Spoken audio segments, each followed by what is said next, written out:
Hi, welcome to the Ugly Mugs podcast. I'm your host, Quincey. And your co-host, Justin. Today we're talking about a little bit of everything. We got some movie news, we got some video game news, we got software news. It's a little all over the place. But to start out, what are you drinking over there today, Justin? I am drinking a Tibana Jade Citrus Mint with a little bit of a caramel cookie crushed into it. See, now, this is your first experience with Tibana, right? This is, and it's very, very, very rich. What sucks is you missed out on a very beautiful store, I guess I could say. They would blend different teas for you. You could smell all the different teas. They would have testers. It was this huge whole thing that they did with Starbucks, or Starbucks owns the company. But they decided last year, I do believe it was, to shut down all the Tibanas. They decided they weren't making enough money. They shut them all down, and now you've got like 4 flavors you can buy in store, and that's about it. I mean, this is a good flavor. It is very rich. It's a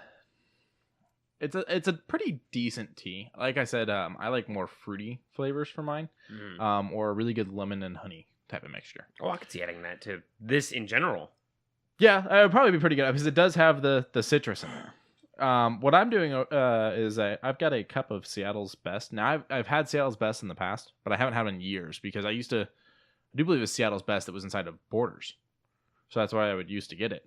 But this one's their Post Alley. It's a smoky and intense dark roast. It's a number 5. It's the highest on their strengths. So this is about as strong as it gets. It smelled dark. It does. And I tried it black before we actually added any sugar or creamer, and it's a pretty strong one.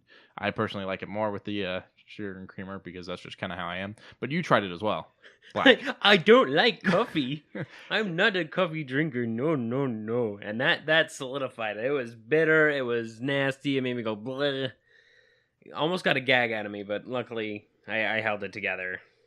So I'm going to keep trying to step up my coffee game.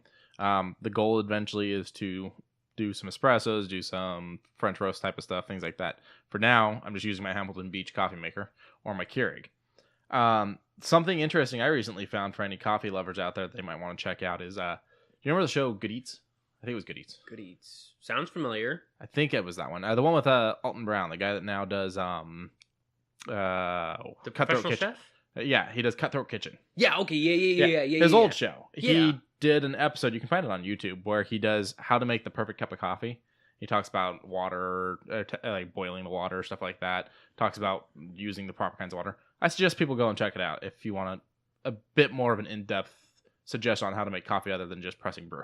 Yeah. And, I mean, there's something to the beans, Arabica nonsense. I don't know. It seems like it has a full thing. I'm more interested on tea making, because I might actually get me one of those diffusers. They've got some pretty cool ones out there between the ones that you can put whole like the loose leaves, whole leaf stuff like that in. Mm-hmm. They've got some that you can brew multiple cups at a time. They've got some for single cups. So it's definitely a pretty big thing to broaden your horizon on. Yeah. But let's move on. Today we've got a few things, and this is one that I didn't tell you about because I wanted to kind of gauge your reaction. All right, hit me with it.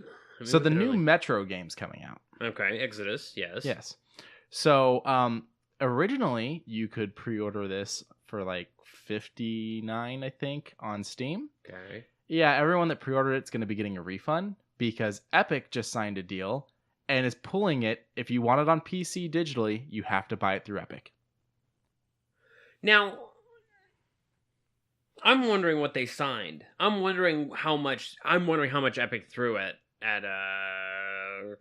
who makes it right now. I don't remember. I remember they gave it away to someone to outsource and work. But even still, it's a good idea for Epic, but it's a bad idea for people like me who enjoy my Steam library and like seeing my Steam library full of games that I like. And Steam's not happy. They made a public thing where they were like, I feel this is very unfair to our customers, or very unfair to the players that you've done this. And I agree. You're forcing someone to go with your system if they want to own the game digitally. And let's be honest, not very many people buy physical PC games. Physical console games, that's a given. Yeah. But PC is a much more of a digital platform nowadays. Of course. So to force someone to, one, go with your company if they're going to go digital. But 2, to basically say the money you already spent, you're going to get it back, luckily, but it wasn't through the right people, so it doesn't count. And they also will be doing an exclusive digital rights to the other 2 games, Last Light and 2033, which they'll own the exclusive rights on those for digitally until 2020. So for the next year, if you want to buy the prequels, or not prequels, but the previous 2 games, you have to buy them through Epic. If you want them digitally. So I already own them on Steam. What is that like? Am I good to start playing them? I think you're fine. Okay. You own them, all the licensing's covered and everything. As far as buying but them. New people, anyone that's new to the franchise or goes, oh, I never bought the sequel, or I bought the sequel but didn't buy the first one. Whatever your case may be, if you want it digitally, it's through Epic now. Well, at least for the next year. The prequels are the Stalker series, and those are fun on their own right. If you want to play a post-apocalyptic game that makes about as much sense as Metro, go and play Stalker Clear Sky. That's probably one of my favorite ones. At this point, I'm suggesting everyone just go read the book. You know, you're right, but at the same time, I actually like Clear Sky. I'm not saying there's anything wrong with the games. I only played Last Light, but I'm not into the politics that this is bringing on. Oh, yeah, no. And I'm not going to support it personally. Granted, I would probably buy the game for console anyway, since I don't have a gaming PC. But if I did at this point, Epic would not be getting my money, because I feel it's really shady. Yeah, like, you want bad politics in video gaming? Overkill, the guys who did Payday 1 and 2. Mm-hmm. Have you ever seen a patch for Payday 2? No. They stopped. First year. Well, I mean, what's his name from No Man's Sky abandoned that pretty quick. No, he didn't. I thought someone else picked it up. No, he kept it. He is still a part of the producing crew. Well, then my apologies to him. Yeah. I was misinformed. Yeah, it's fine. He's still working hard on it. He's like, I fucked up. I'll admit my loss. Here's the new Discovery update. And apparently it got a lot of hits on that. But back to original, Payday 2 has not had any console updates at all for the past couple of years. And now you're going to be trying to push a lot more PC stuff. They just released a John Wick 3 hinter, because they already had a John Wick DLC. Now there's going to be another one, maybe? I don't know. Overkill's got a lot on their plate. But then it's like, what about PC, though? Or console, though? Yeah. They're leaving them out in the dust. So, for me personally, I've never gotten to really properly enjoy the Payday games, because I never had anyone to play with on it, because I play console, and my console friends just never really got behind the idea. I own Payday 2. I got the one with the cool patch and everything it came with, the whole setup. Crime Wave Edition. Yeah, but I don't have much experience in it. Now, adding John Wick to it makes me happy, because I am a John Wick fan, which, by the way, if you haven't seen the trailer for 3, it's out, and it's amazing. He's riding a motorcycle, he's riding a horse, there's all kinds of shenanigans, and I'm loving it. I feel like they could have shown us a little bit more, at least a little bit more action in that trailer. Yeah, I'm okay with it, considering it's going to be nonstop action. There's not... When people were saying this was too much action, I'm like, I don't care. Yeah, I was like, you're telling me there's too much action in an action-based franchise. Give me it. Yeah, I want more, and it's never enough. Yeah. So... it's the last 12 minutes of Rambo. Yeah, that's I need the last 12 minutes of Rambo, but put into a 2-hour form. Yes, but you have to be able to understand him though. A little bit more about companies making some weird decisions. Here we go. This one, Nintendo just announced. Or actually, sorry, let me rephrase this. Nintendo did not announce. In fact, they're staying very closed-lipped. But one of the suppliers, one of the companies that will be involved in this and be selling things, recently came out and said, we have been told there's a new Switch coming that'll be smaller and cheaper. Which... Okay, so it's basically the new 2DS. Kind of. Okay. But what concerns me is what they said next, which kind of gives me flashbacks. It will cut out some features because it's going to be smaller. Well, I mean, it's already cutting out a freaking Ethernet port, so I don't know what else it'll cut. Well, do you remember when the Wii came out? No. Do you remember when the Wii Mini came out? No. Okay. We did a mini version. Okay. It was smaller. Digital. It was cheaper. It wasn't all digital because it couldn't support online.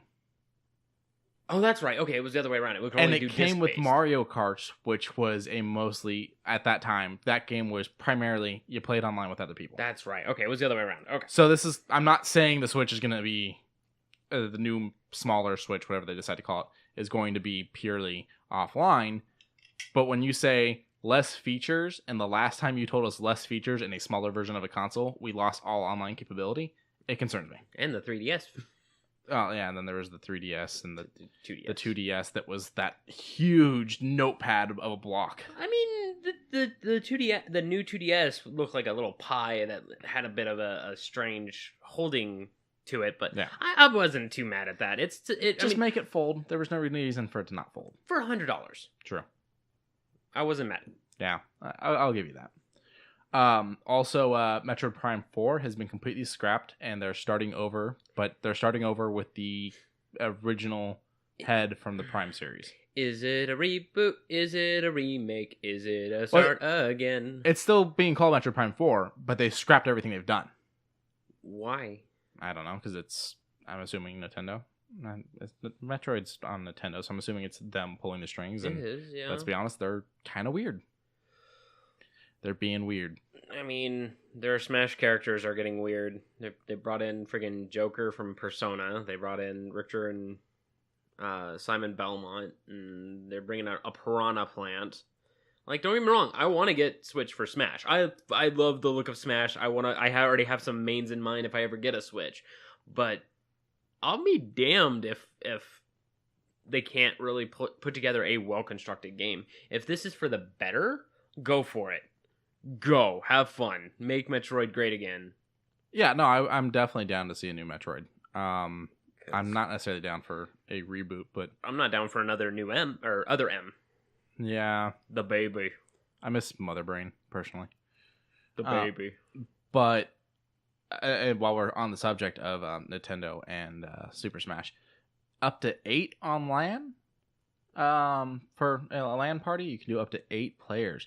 That's a lot of people on one screen and a lot of people in one room. Mm-hmm. Not saying I'm upset, because I am not at all. Actually, I'm very happy. Well, I mean, that's 2 consoles. Figuratively, that's 2 consoles. Yeah. So that's not too bad. It's a lot of controllers. I mean, wireless controllers, a lot of Joy-Cons. They're not too like, it's not too... What do I want to say? I'm not mad by it any means, because trust me, when I was growing up, I always kind of wished we could put a 5th person into GoldenEye. I always kind of wish we could have a 5th racer in Mario Karts. The limit of 4, and it's not just Nintendo. Every console limited to 4. Okay. Xbox did it. PlayStation did it. They all limited to 4, and I always thought 4 isn't enough. Yeah, sometimes. And then they broke the mold with Halo, having 12 people. Was that 12 LAN or was that 12 online? Well, either, I think. I don't remember. I honestly don't, because I didn't really play much Halo. But okay, then Counter-Strike. Okay, that was 10 people. Yeah, 5-on-5. So yeah, I mean, more Metroid. I'm not going to complain about more Metroid as long as it's good Metroid. Yeah. That's what concerns me. Let's see. There was another thing that kind of got us talking about Nintendo. Was someone was doing a Legend of Zelda mod for Doom. Now, that's okay. Number one, that in of itself sounds really crazy. But then on the open hand, you're looking in and you're like, huh.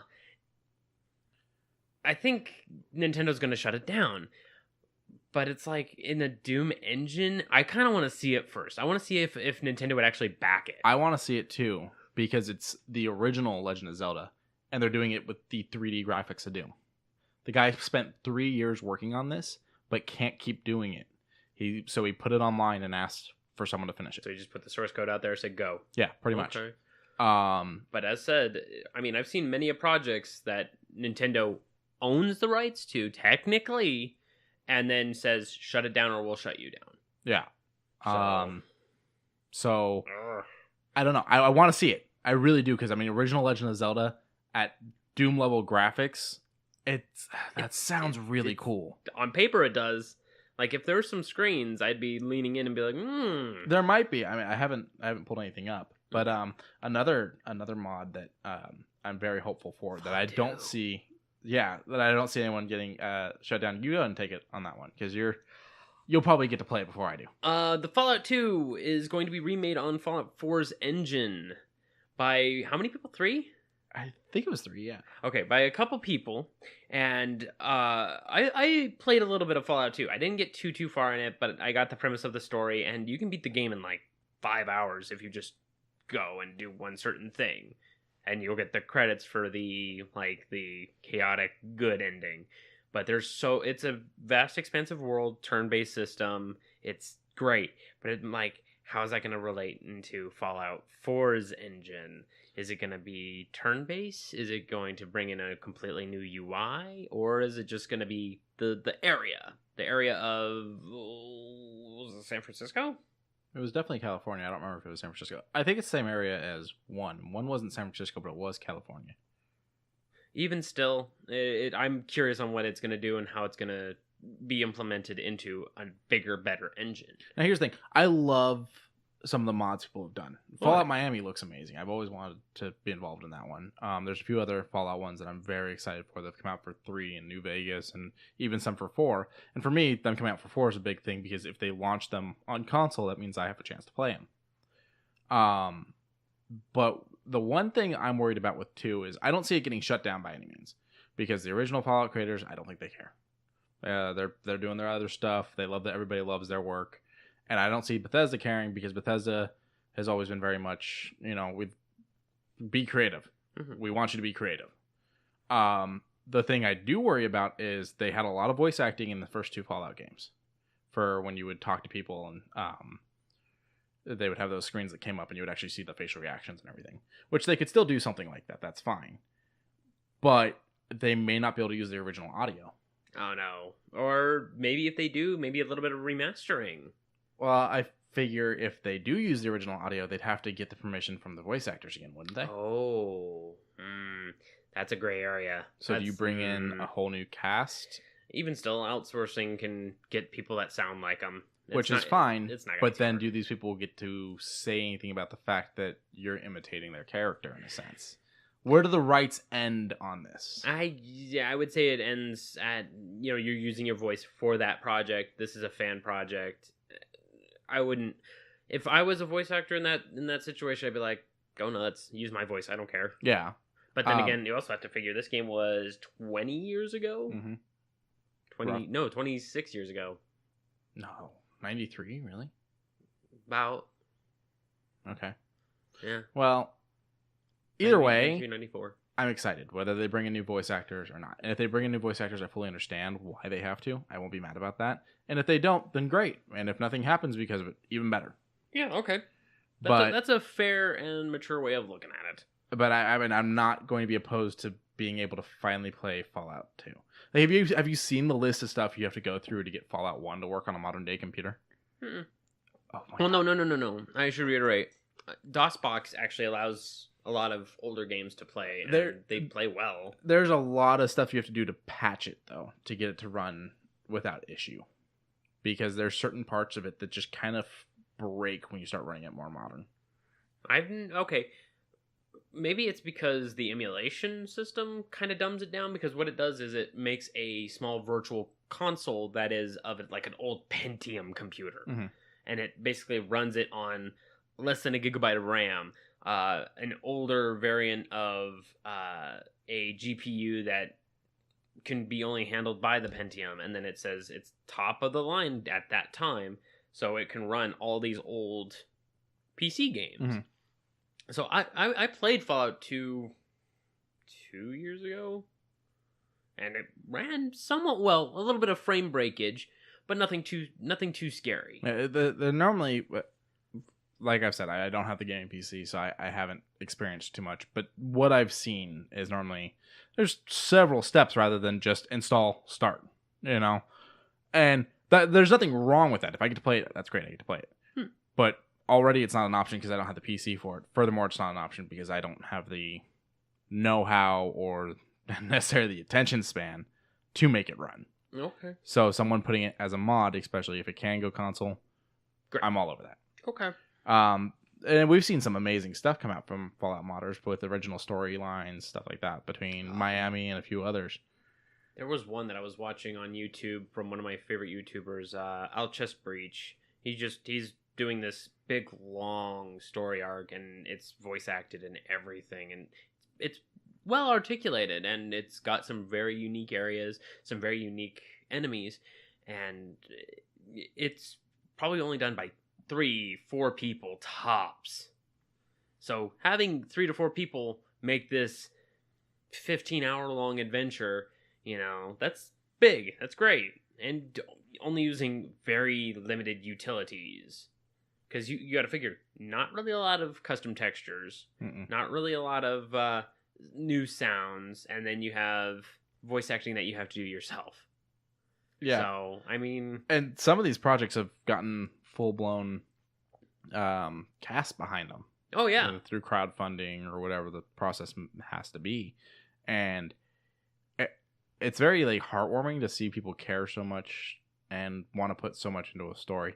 And then you got the modders that do the goofier stuff that I enjoy too. One of my all-time favorite mods for 4 is turning all the Deathclaws into Macho Man. Oh yeah. Yeah, getting a bunch of Deathclaws there yelling "oh yeah" at me, and it's just like a weird stretched out Macho Man because it's just a skin over the Deathclaw. Macho Man's coming. It's great. Or I think the only thing that would make it better is if you dropped a Bonesaw line every now and then. Bonesaw is ready. There you go. But I'm happy for it, and I hope the Legend of Zelda one happens. I hope Nintendo doesn't block it, but as you've said, they've been very nitpicky. But apparently, recently, very, very recently, they've lifted up the veil a little bit. They said, okay, Kingdom Hearts is coming out, and that Disney's allowing them to do it, so we'll do it too. We'll relax a little bit. Yeah, and that actually brings up another point. The thing at the beginning of Kingdom Hearts 3 when you boot it up, there's a little notice to the players that essentially it says that you can stream it in a non-commercial context, which now I wonder where they draw the line on the commercial context. I think it's like Twitch with ads or YouTube with ads. Okay, so I wouldn't be able to do the monetization through YouTube. I wouldn't be able to do a monetization through Twitch. Yeah. But I could do it on Twitch, and if people want to pay me, where's the line there? Yeah, because it's not commercially. It's not commercially selling the game. It's commercially selling you technically, because you are the reason why anyone would want to donate is to you, not to the game. Yeah. So I guess that's a gray line where it leans toward your favor. I don't know. But they further go on to explain in this that not in a non-commercial context, but not to listen to the music. So now that's weird. I'm assuming that means I can't just have my character stand there for 10 minutes while the soundtrack does a full loop and put that up on YouTube, because now someone just turns it on. They don't have me talking. They don't have the character making any noise. They just got soundtrack noise, and they get to jam out to the soundtrack. I'm thinking that's what they mean. I guess. But then again, the music, as I was stating earlier, very good. I zoned out for a little bit when I was listening to it. It's very, you take a musical, and then you try and make it more bouncy, more fun. And you begin to listen to it, and it's like, okay, it's got the hints from the Final Fantasy side, and then you got the hints from the actual movie it's taking from. And it's just, it does well. It does very well. But I don't know why they would want you to not play the music. Maybe. Because that's a core staple of, now thinking about it, any Final Fantasy game, any Square Enix game. Because anything Disney. Like, you got, okay, Hitman Season 1 didn't have a lot of music, but the background music kind of gets you in the mentality of stealth, in the mentality of quiet.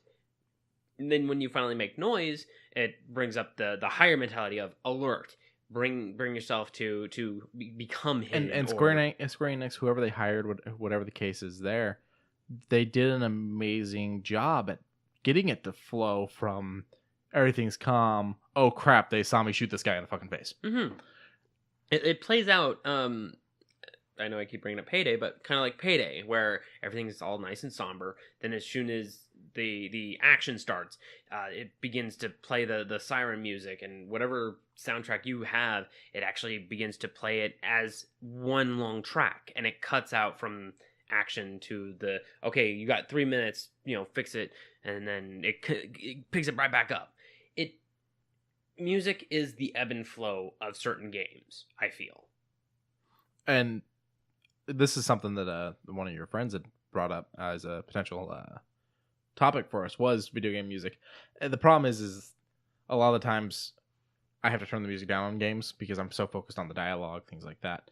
But I do have cases where the music just gets me going. It really gets me into the game. And one of the best for me is the most recent Doom game. Oh yeah, the metal. Yeah, you gotta admit, you turn that up and turn the sounds of the guns down. I've got it on my phone. Yeah, I don't even need to just turn it up there. I listen to it while I'm driving and then look down at the the speedometer and go, oh crap, I'm gonna get a ticket, because it gets going. It's really good. Like, there's talks of them making a new Doom movie. I don't know. I'm gonna stay neutral until I start seeing some things, because I didn't mind the Doom movie. I don't know how to feel about it. I think it was an enjoyable movie if you don't take it too serious, because anyways, it is a Doom movie. Okay. It's going to be running around killing demon monster things. It doesn't need to be anything more. It doesn't need to be anything less. Yeah. So whether they decide to make the new one or not, whatever. But if they do, after what I've experienced playing the most recent game with that soundtrack, they've got to bring something to that level. Even if it's hiring the same guy that Bethesda used, who's done a lot of Bethesda's work. He did Skyrim stuff as well, and a few other things. He's worked at Bethesda for a while. But they've got to bring that same level of energy. Oh yeah. Because if you don't, it's not going to feel like Doom, because that's what Doom feels like to me now. And we've even heard a little bit in the new trailers for the new game, and I'm feeling it. But other than that, like I said, I mean, there's obviously the normal tunes of Mario, stuff like that. You brought up Hitman. I was a big Blood Money fan, so Ave Maria is a very Hitman song to me, because it plays in the title sequence, it plays at the main menu, and then it plays at the end of the game for the final mission, final cutscene, all that. It's become a very Hitman thing for me, and I do believe Square Enix made a reference to it in their first Hitman from the new set, because Square Enix didn't do the newest one. That was Warner Brothers, but the first of the new set was Square Enix, and I do believe they make an Ave Maria moment in it. It's a little hidden thing. But what other games for you are like big on the soundtrack? Oh boy. All right, rub hands together. There's a multitude of games that I've just lean in for the soundtrack. Of course, you've got the meme ones like Undertale and like Spider-Man 2. Oh, Pizza Time. Yeah. They made a reference to that in the new Spider-Man game. Did they? Yeah. If you find certain pizza places, you stand near it, you can hear the music. Oh, yeah. Okay. All right. But then, of course, you got the real hard-hitting ones like Bastion and oh god, I'm breaking out here. Well, point in case, there are a bunch of them that I do enjoy. Chrono Trigger, that's the one I wanted to pull out. Even older games seem to have great music. Secret of Mana, Tales of Legendia, Tales of the Abyss, all great music. And then you run into about current age ones where some fit, some don't, like Dark Souls. I'll admit, some songs don't exactly match their counterpart that they're bringing in. Bloodborne did a little bit better, and then Dark Souls 3 kind of solidified it with, okay, I think we got the music per person down. And then you got, I'm curious on how they're going to do Sekiro Shadows Die Twice, their new game, considering I don't know too much on, I put this term very lightly, Orient music, because it's supposed to be like samurai-esque, and I don't really go out for that kind of music at this point, but I don't know if they're doing anything for that. I don't even know if there was an open demo that anyone could play, but I would have liked it. The only experience I have for that game so far is it was the cover for the new Game Informer. Yeah. And so they did a couple pages on it. Honestly, I haven't gone around to reading it yet. But is there any music that from a game that you have to have on your phone, for instance? Because for me, like I said, I got the Doom, the main I also got Doom. track for Doom. I also got Doom. I got some League. I got some League music. League actually produces some really good stuff. They're joke bands like Pentakill or KDA. You know, I don't lean for Korean music, but I'll listen to freaking pop stars. I don't know why. I just do. So are we talking K-pop? A little bit of K-pop. A little bit. Not a hell of a lot, but a little bit. And then it's like, then you lean for... I mean, I kind of cleaned up my phone, so it's really hard for me to be like, oh yeah, oh no, I don't. I still have a couple Bastion songs. I still have Build a Wall on there, because that one will always wrench my heart. It makes me feel. But nothing that I need to keep on my phone. Everything else is on the online set, and if it plays, it plays. If it doesn't, it doesn't. I don't necessarily lean out anymore. So, like I said, my main one's Doom. The second one that makes it onto my phone isn't a video game song per se. So, it's got parts of the music from the game, but it's a tribute, and that's Pac-Man Fever. Oh. Pac-Man Fever makes it onto everything. It's in playlists and everything. It's a Bunker and Garcia. From they did 92. I think it's actually older than that. It's from the early 82. It's 82. Yeah, it's 82. Holy shit! They actually got a song in the new Wreck-It Ralph. I recall this, but it's 82, and they did a whole album, and it was all tributes to cabinet arcade games. Huh. There was Space Invaders, there was Donkey Kong, but Pac-Man Fever is the standout. And there was actually a fan-made Pac-Man little teaser trailer a couple years back that had like a redone version of the song that someone else did. I like that one too, but the only way I've found it has been on the YouTube video. So for me, I stick to the Buckner and Garcia one. That one makes it on home. And then it starts out with a little Pac-Man tune, and you're like, wait a minute, who's playing Pac-Man? I'm in my... Oh, it's Pac-Man Fever. I'm okay, we're cool. But past that, like I said, Doom. The newest Spider-Man game had a really good soundtrack, though. I really loved it, and then when they did the theme for the PlayStation, you can hear the music playing in the background. And that's great. As well as web noises for switching between things. But, like I said, I don't have much experience with... music, so picking out how important the music is to a game is a little bit rougher for me. I like some of the Fallout stuff that they play on some of the radios. I mean, I don't know. I mod my radio stations. I listen to JoJo music. No, is that video game music? No, it's just a JoJo reference. Yeah, no, Bizarre Adventure, right? Yes. Okay. I like that some of the songs in the series have kind of gotten sequels in the later games. Like continuations of that song. Yeah. But one of the things that they did that I really liked was Fallout 4. They had I'm spacing on her name, Wonder Woman, not the new Wonder Woman, the TV show Wonder Woman. I can't think of her name right now. Yeah, you're getting a shrug out of me. I'm not big on DC. She voices one of the characters you meet in the game. Okay. And she has a band, and so she actually went through and created several songs for the game that have to do with like her character and experiences. Okay. After you meet her, they start showing up on the radio. Oh, because you have to do like a small quest for them? Yeah, you basically just meet her in Good Neighbor. She's in like the little speakeasy looking thing in the and like down the train station. Okay. And so she just goes. You can kind of like flirt with her and stuff like that. She doesn't really necessarily have a mission, at least not one I've discovered. Okay. You more talk to her about another mission you're on. And then from then on, her music starts showing up. But you first get to see her performing down there before you can talk to her. Okay. So it was really cool that they let her do that. Mm-hmm. But I don't have anything like that on my phone. It's so weird. Bethesda loves creativity, but when it comes to delivering on what they say, it's a half-ass. It's so bizarre. We can say in 1 minute, oh, Bethesda's doing this. And then in literally the next segment, we're like, oh, man, Bethesda does really good for the people that are making their games, you know? They've done a lot for fans in the past. It's Mehrunes' razor, you know. Yeah. They've done a lot for the fans of the past. There's the guy that sent them in the bottle caps. They said, since you're the first one, here you go, but only for the first one. There's the guy that talked about how Fallout got him through the death of his brother and his dad, and they added their names in there as characters in one of the DLCs. I think it was Far Harbor. I could be wrong on that. Don't quote me. They've done things like that. But they've also let people down at the same time. That nylon bag, though. Yeah. And I didn't want to get too into Bethesda because they've been center section of the last, 2 episodes.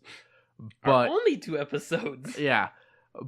But they did just do a patch for the game that fixed some stuff, but bugs that they fixed in the past are back again. So they kind of dropped the ball there. I don't know. I'm just kind of sitting back waiting for the game to get better. Yeah. I'm not mad. I'm not. I don't know. I also plan on going back to 76. I just hope that, when we go back to something that we can enjoy. I want 76 to get the No Man's Sky treatment. Oh, yeah. Because No Man's Sky, for those who didn't quite look into that, they're probably one of the more played on the PlayStation Store. I actually searched this up before coming into tonight, and it showcased that it had a lot of players playing No Man's Sky. Well, the concept was amazing. I was definitely interested. Concept was amazing. Original execution was not. But then they had 5 patches equaling up to 12, 15 gigabytes. And everyone was like, ugh, this is a lot to download. But it's worth it. It seems to be worth it. Because it seems to have added in a lot of different creatures, different biomes, safer biomes. You can now have a home. You can build a home.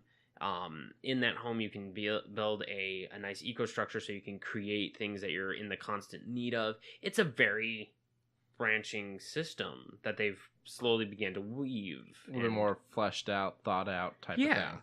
And I'm like, okay, if you can turn one of the biggest flops like that had sold very little and everyone was starting to hate on it into that, keep going. And for me, I was never disappointed with No Man's Sky because I didn't play it. So when I finally do play it, because I'm going to borrow your copy, I'm going to sit down and play it. Mm-hmm. Or if they put it on PlayStation Now, I'll play it that way. Now that it's a PlayStation Select, it's very possible. Mm-hmm. If it isn't already. Luckily for me, I get to go in to the game everyone expected, not the game everyone got. Yeah. And I'm hoping that eventually there's a day where I boot up 76 and it's the game everyone expected. That being said, 76 was the game I expected. I had no preconceived notions other than what I received. 76 is very much the game that I expected. But I also sat there and looked up everything and researched everything. From the instant this game was announced, I saw the E3. I was sitting downstairs watching E3 on the Xbox. And I was like, oh, the Bethesda panel's on. So I pull up Bethesda's panel. And he comes out and we see the trailer for 76 and he explains everything. And from that moment, every day, I was online looking up everything for 76. So I went in there with a very, I don't want to say open mind or closed mind. I guess closed mind's the right word because I went in there with my expectations, but they reached my expectations. Because when I heard it was on Creation Engine, I didn't expect nearly as much. What is it? What was the phrase? I expect nothing and receive less is what some people would say, though. I get that some people feel that way, and I'm not saying your opinion's even wrong to feel that way. You felt like you should have gotten more. You felt cheated, and you're going after them for it. That's perfectly fine. I'm saying I didn't feel that way, so any improvements are just bonus for me. Yeah. Because I got what I expected, and I've got my feet up playing that every now and then until Fallout 5 comes out. Hopefully not on goddamn Creation Engine. Yeah, give us some Unreal, because Unreal, as you've mentioned, is free, and I could see them trying to adapt their textures and otherwise to it. But fix the bugs that you already have and quit trying to fix the new ones without... Or even run it on the Doom engine. I don't remember what it's called, but they own that engine. Is it id Tech still? It might be. Might be a tick. But even still, yeah, I concur. I concur full-heartedly. Like, that engine would be amazing. Here's another one, though. When you first watched the Doom Eternal trailer, you weren't very impressed the first time we talked about it. No, because it just looked same Jane. It looked the same. I was like, is there anything new to this? Oh, you're in hell. Okay, well, I was in hell in Doom 2. What is new? It looks like you're on Earth, actually, and Earth's been hit by hell. Oh, hell on Earth. That makes sense. Vegas. No. I mean, I don't know. Maybe it's because I do enjoy the idea of keep the game going, that kind of thing. I mean, don't get me wrong. I'm going to buy it. I'm probably going to buy it. Oh yeah, I'm all over Doom Eternal. But I just feel like it's going to. I'm going in with your mentality on 76. Okay. Close mind. Now here's the thing. Why I'm going in with on Doom is I want more Doom. I don't want something different. No, I want what I had from the first game. So when I look at Doom Eternal and go, this looks like Doom, but now it's on Earth, I go, fuck yeah. Okay. That's exactly what I want. And the music kicked in. I was like, oh, I'm all over this. Yeah, they added that weird grappling hook thing, which looks kind of cool. Yeah, I mean, I don't know. Grappling hooks are either hit or miss with me. It depends on how good I am with it. That's what'll be the final. Yeah, it's like, oh, I don't like this. Never use it again. Just keep running up on people. Yeah, if I'm not good with it, I'm not going to want it. That's fine. I'll say it's shit. And I'll blame it on them. I'll jump on the Bethesda hating bandwagon when I turn out to suck at the grappling hook. Yeah, I know, right? Yeah, fuck this game. Fuck Bethesda. Fuck it. You know who has a good grappling hook? I'm going to go back to Just Cause. And even their series is not doing too well. No. Just Cause 4 is crashing a lot. Right. I don't want to dwindle on this subject at all, so we're just going to skip right That's on. what worries me about the new... what is it called? The new game Terry Crews is in. Crackdown? Crackdown. Yeah. Crackdown 3. Crackdown 3. That's what worries me. Is because it's very much in the same vein of Just Cause 3 with completely destructible surroundings. Now, hold on. We're getting that one for free. Oh, yeah, because Game Pass. So we are going in expecting nothing and hoping for something. Yeah. It's just when you say completely destructible, I go, oh, crap. The game is completely destructible. Yeah. I'm going to break this game by blowing up too much stuff.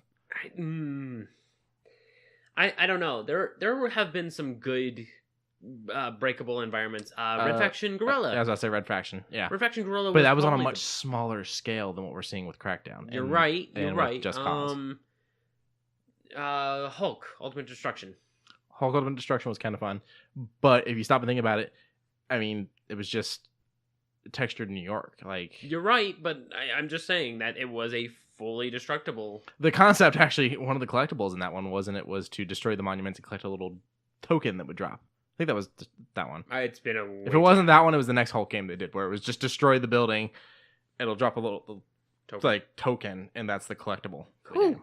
You collect the monuments by destroying them. Oh. I know I brought it up a little bit, but Carmen Sandeigo, I finished that, by the way. How was it? I haven't watched any of it. I liked it. I've been watching it during my entire week at work. I was going in with the notion that, she was just going to go steal things, but it actually gave her a full fleshed out story.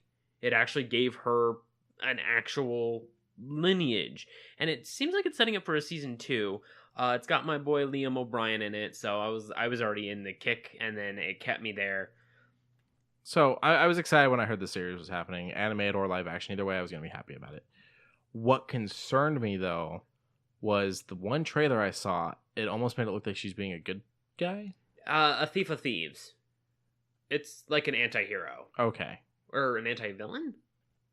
I don't know, because she's not necessarily doing good by any way, shape, or form. She's not doing good. She just doesn't kill. She doesn't harm. She just steals what she wants and gets out. Like a good Kapler. Okay, so are we talking like, is she Sly Cooper, or is she? She evolves. That's all I can really say, because if I say, that's what concerns me, because the original shows was all about, and the original stories and everything was all about she's going around stealing shit. She steals monuments. Like, she's the first episode I saw of the live action set was, well, the game show, I think, was her stealing the Statue of Liberty. Mm-hmm. And it's like, that's Where in the World, right? Yeah, because there was Where in the World and there was Where in Time. How do you steal the Statue of Liberty? A very nice shrink ray. How do you get a shrink ray? But I I'll have to watch the show because I don't know how I feel about it because I am worried that they heroed her up a little too much and she's not a good person. If she's not, I kill people, but she's still a thief. Yeah. If I had to give it a scaling 1 to 10, I'd probably give it a stern, very, very stern 7. Okay. It's entertaining. It's nice to watch. It gives good story arcs, but it leaves a little bit to the... I don't want to say imagination. It gives a little bit to the script. I'll say that. Okay. Because it leans in and says, okay, this is what you're going to be watching. This is what you're watching. Are you enjoying it? Good. Okay, here's a nice little mini twist. Did you enjoy it? Okay. Also, here's a new character. Are you enjoying him? Okay, here's a little bit about them. I'm like, good setups. To be fair, it's probably not set for our age range, is it? Huh? It's probably not actually set for our age range, is it? I mean, original Carmen Sandeigo was meant for kids. Yeah, you're right. It was a learning program. It has a little bit of tongue-in-cheek for the adults that have to watch. Kind of. Not have to watch, but want to watch, or in the case of having children, have to watch. Yeah. Okay. Like, I mean, it's got a few. It's got to my recollection, it's got a few. Like, I might have been willing to bump it up to an 8 or maybe even a 9 if it had the more adult themes. Okay. But that was fine. That was fine. Well, I mean, next one's gonna be the Bandersnatch. Oh, the Choose Your Own? Yeah. They recently released the statistics for the most chosen ending. So I don't want to know. Don't tell me. Oh no, I didn't, because I haven't watched it yet either. I didn't read what it was, but I thought it was kind of cool that they did that. They basically telltaled a TV show. Yeah, and I'm super curious on, like, because it's apparently an hour and a half per choice, because toward the beginning you can actually choose between 2 very distinctive routes. Not toward the beginning, I would say maybe like a quarter of the way in you have a very distinctive route, and then you can follow the jigsaw puzzle, and it's really nice. I like that idea, but at the same time I'm like, am I gonna get this weird cheese that at the end that's gonna make me go, well, M. Night Shyamalan, Lemma Ding Dong did it again. Oh, well, see, the thing is it's Black Mirrors still, though, and from what I understand, I have very little experience with Black Mirrors, but Black Mirrors is basically, from what I get at, it's Twilight Zone with an edge. Yeah, that's fair to say. I mean, in Bandersnatch, that's what it's called, right? Bandersnatch. It's a Black Mirrors project, so I want to put a little bit of faith into the Black Mirrors people, that they're not going to get too cheesy and too odd. It's gotten really good feedback from not just viewers, but also celebrities. Neil Patrick Harris was tweeting about it and how much he liked it, and kind of asked the Black Mirror people, like, can I come play in your sandbox? And he's already got a rapport with Netflix, having done Series of Unfortunate Events. So, I mean, there's chance there. I'm all for anything NPH does. So to see him do something kind of horror-esque, either another Bandersnatch type of thing, Choose Your Own, or even a regular Black Mirrors episode, I'm down. What about Dr. Horrible? So from my understanding, Joss Whedon is working on a new one. Mm-hmm. So I mean, obviously he would go do that, but I mean, how much time does that really take? I mean, it wasn't very long. It's gonna be maybe 10 songs max, so that's probably about, we'll say, 45 minutes max. I mean, I'm sure there's multiple takes and stuff like that, but yeah, Neil's a really good singer. He knows what he's doing. So as long as the people he's working with also know what they're doing, I think they could wrap that up pretty quick. Yeah, probably. Once it happens, if it happens. Yeah, if it happens. Probably a 2-day project at most. I mean, the biggest thing I'm concerned is, what if Bad Horse starts singing? Then I'm out. No. That would have to be the cut for me. Yeah. But we're talking about shows making comebacks and everything. Here's a reboot for you. They're rebooting The Grudge. Oh, that's right. And I was like, I'd be good if it wasn't The Grudge. If it was Ju-on. Ju-on. Correct. So it was supposed to come out in July this year. It's now been pushed back to January. So that already makes me stop and go, wait a minute. This movie was supposed to come out in just a couple of months. No, it's a year. We haven't seen anything for it at all. And now we've been pushed back to a year. And not necessarily a full year, just under, actually, because it's supposed to come out at the very beginning of January, and here we are the last day of January. Mm. And this just hit news like a day or two ago. So, I don't know.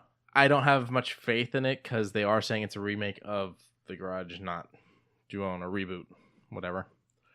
But I don't have faith in modern horror anyways. And I know people are going to flip out now that I've said that. The Nun was a good movie. Yeah, well, I watched Hereditary, which everyone said was great. Or not all of it, but enough of it to go, I don't like this. Okay. I didn't see Get Out. I did. And from my understanding, it's really good. It Now, here's the thing. I did read the synopsis for Get Out, and I don't like the ending. Does it spoil the ending? Yeah, it's a spoiler. I can't say. Okay, that's fine and fair. But I was just curious if it actually did spoil it for you. Well, no, I called the story, so nothing was spoiled there. But me saying this part of the ending would definitely spoil it for anyone that hasn't watched it, and I don't want to do that. That's fine. That's still kind of a fresher one. Yeah. His new movie, Us, looks kind of interesting. Have you seen the trailer for that? I've got a small snippet of it before I looked away, but from what I saw, it looked to be interesting. Yeah. But I don't know if I would keep myself. It kind of looks like The Strangers on steroids. You know what? Yeah. So from the glance, I would say so, but I don't know. I don't feel like I would be into that one. It definitely based off the concept of it and what I saw from the trailer. I do have to give props to everyone on it just because that had to be a bitch to film. Oh, yeah.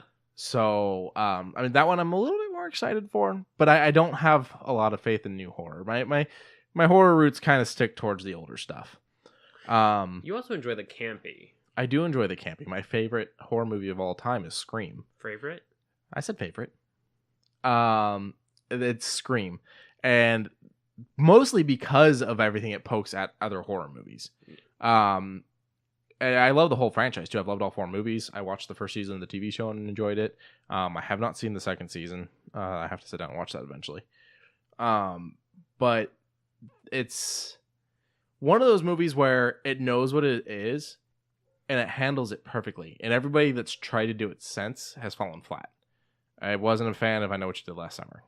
And that tried to do the Scream thing. I wasn't a fan of the sequel of I Know What You Did Last Summer. That tried to do the Scream thing.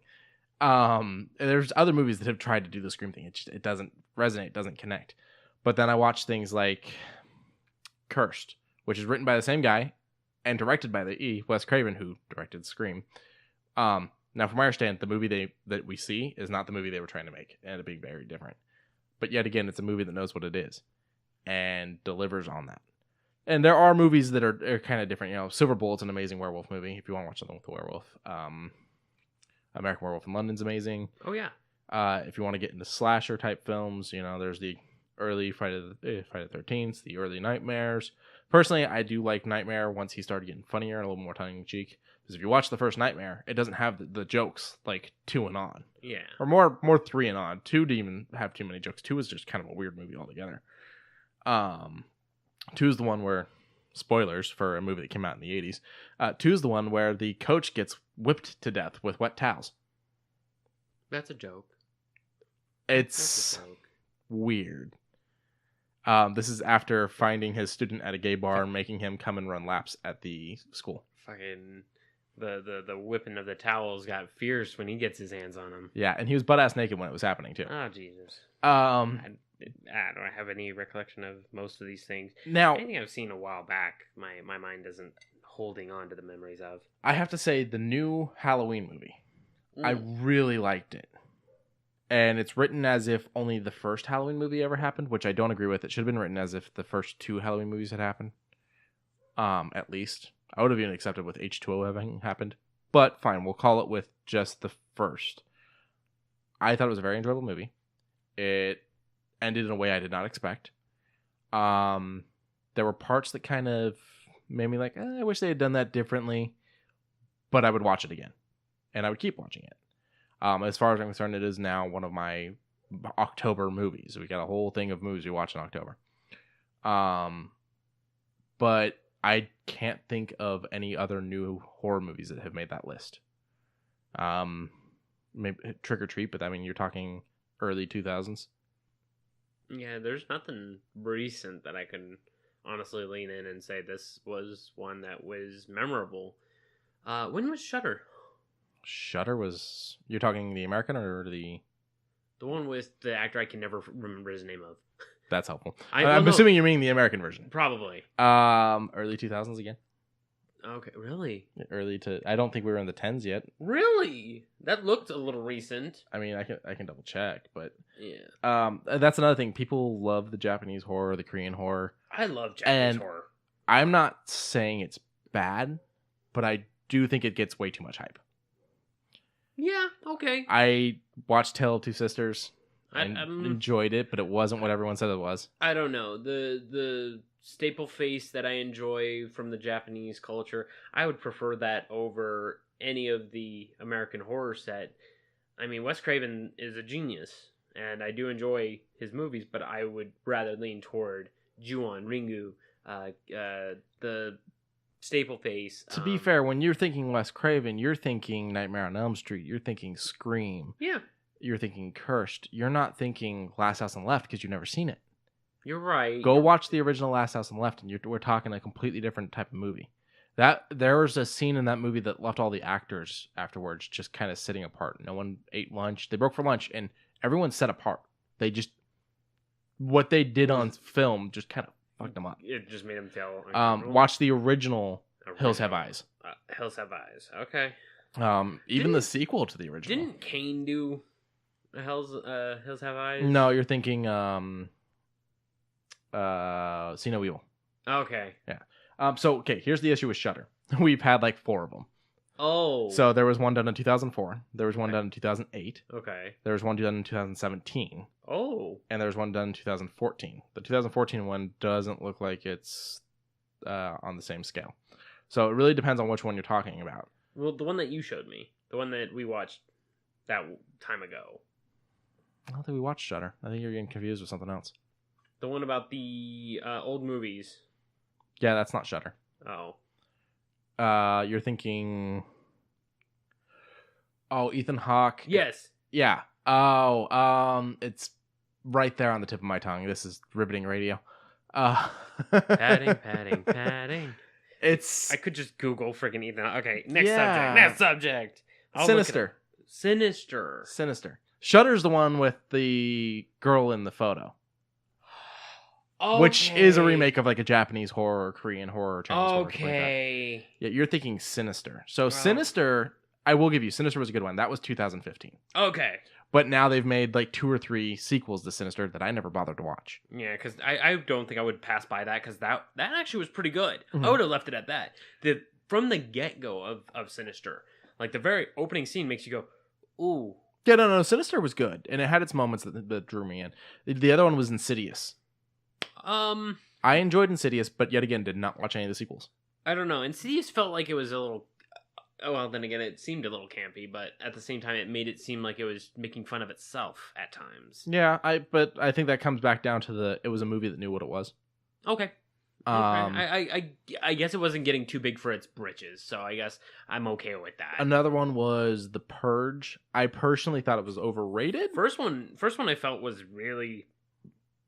drab. I felt like it was really slow. Second one was great. I haven't seen any of the sequels, but everything I've seen makes them look a little bit more on the action-y side, a little bit less horror. Yeah. So it's like they changed the genre.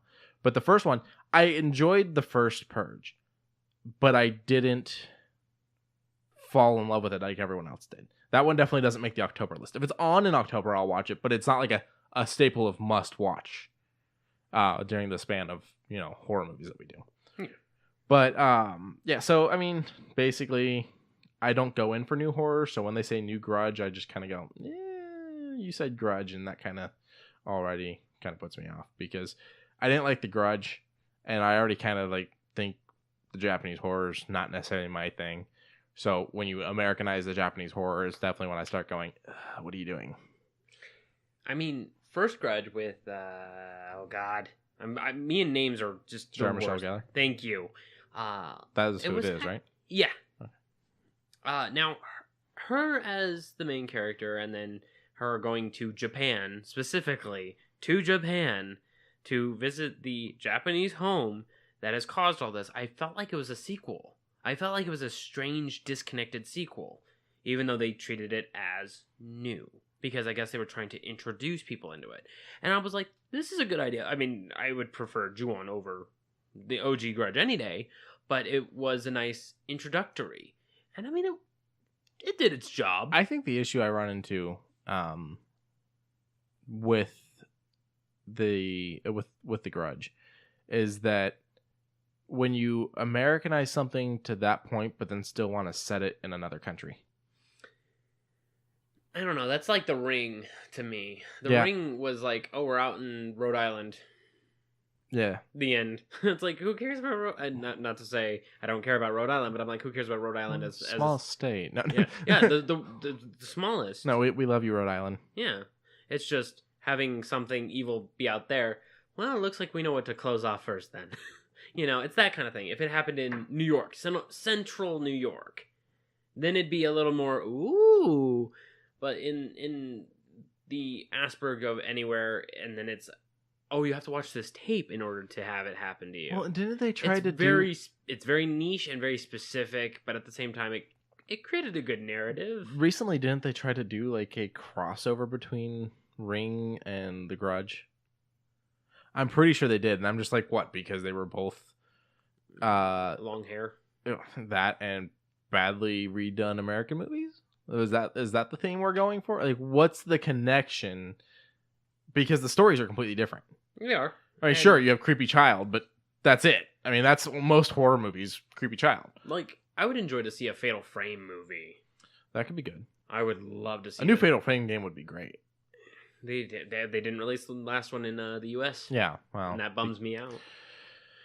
I feel like that's another thing where it's like, come on, Nintendo. It wasn't Nintendo's fault. I know, but you're out there, start trying to shake some hands. Like, get it. I mean, you already do so many exclusives for your console. What's one more? It's not necessarily Nintendo, considering it is Red Butterfly, I believe it is, the ones who still make it. Don't quote me on that. They might have handed it off since. Well, yeah, no. I'm not saying I blame Nintendo for us not getting it, because it's not their fault that they didn't make the game. But if someone was going to try to get the game, yeah, okay, it's like, Nintendo, where you at? Like, get us this game. Yeah, Nintendo. Even I would rather like one of the bigger hitters, like Sony. I would like Sony to grab it. I mean, that could be good. I mean, it's anybody, but even still, a foreign company. Yeah. So, and then, but kind of in a different sense of the horror thing. Something I started to bring up to you and I stopped. Now I'm going to talk Scooby-Doo for a second, and it's not with the whole new Shaggy meme, which I am fully behind. Keep doing it. I love the fact that Matthew Lillard's getting behind it. Yeah. There's that petition that's reached a couple million to put him in the new Mortal Kombat, which will make me buy it, because at this point I don't want to. Did you see Ed Boon posting this Scooby and Shaggy DLC pack? Yeah, he made a mock-up picture, and I'm like, I'm loving these people that are kind of having fun. Have you heard about what the Shazaam director is doing? So the Shazaam director took a piece of paper towel and wrote IMAX ticket on it, and was like, $10 to whoever wants it, joking around.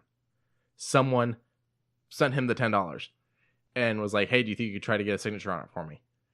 And he goes, send me your address. And he mailed it to the guy with his signature and Levi's signature on it, the actor playing Shazaam. Wow. So he's got this paper towel. It just says IMAX ticket. And when you flip it over, it's both their signatures. And it's great. And then the other day, someone tweeted him and was like, I'm getting a little concerned. This movie comes out in a couple of months and we still don't have a full-length trailer.